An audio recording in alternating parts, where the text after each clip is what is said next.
അതിവേഗ റെയിൽ ഉൾപ്പെടെ വമ്പൻ പ്രഖ്യാപനങ്ങളൊന്നുമില്ലാതെ കേരളത്തിൽ പ്രധാനമന്ത്രി നരേന്ദ്രമോദിയുടെ തെരഞ്ഞെടുപ്പ് പ്രചാരണം.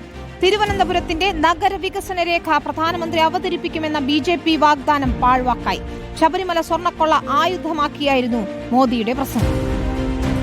നഗരസഭയുടെ ഭരണം പിടിച്ചാൽ 45 ദിവസത്തിനകം പ്രധാനമന്ത്രി വരും, നഗരവികസനത്തിന്റെ ബ്ലൂ പ്രിന്റ് പ്രഖ്യാപിക്കും എന്നിങ്ങനെയായിരുന്നു BJPയുടെ തെരഞ്ഞെടുപ്പ് വാഗ്ദാനം. തിരുവനന്തപുരം നഗരത്തിനായി വമ്പൻ പ്രഖ്യാപനങ്ങൾ ഉണ്ടാകുമെന്ന് BJP സംസ്ഥാന നേതൃത്വവും പ്രതീക്ഷിച്ചു.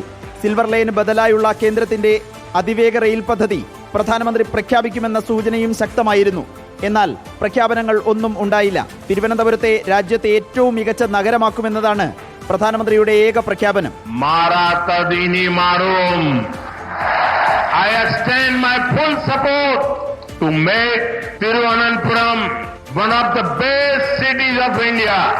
പ്രത്യേക പദ്ധതികൾ തയ്യാറാക്കാൻ സമയപരിമിതി ഉണ്ടായിരുന്നുവെന്ന് മേയർ VV രാജേഷ്. തിരുവനന്തപുരം 2030 ആകുമ്പോഴേക്കും ഈ രാജ്യത്തെ ഏറ്റവും മികച്ച 3 പട്ടണങ്ങളിൽ ഒന്നാകുവാനുള്ള ഞങ്ങളുടെ ആവശ്യങ്ങൾ ബഹുമാനപ്പെട്ട പ്രധാനമന്ത്രിയുടെ മുമ്പിൽ ഞങ്ങൾ കൂടുതലായിട്ട് ചർച്ച ചെയ്യും. വികസന പദ്ധതികളുടെ നിർദ്ദേശം സമ്മേളനവേദിയിൽ മേയർ പ്രധാനമന്ത്രിക്ക് കൈമാറി. അതിനിടെ വികസനത്തിന്റെ ബ്ലൂ പ്രിന്റ് പ്രഖ്യാപിക്കാത്തതിൽ പരിഹാസവുമായി മന്ത്രി V ശിവൻകുട്ടി രംഗത്തെത്തി. റിപ്പോർട്ടർ, തിരുവനന്തപുരം.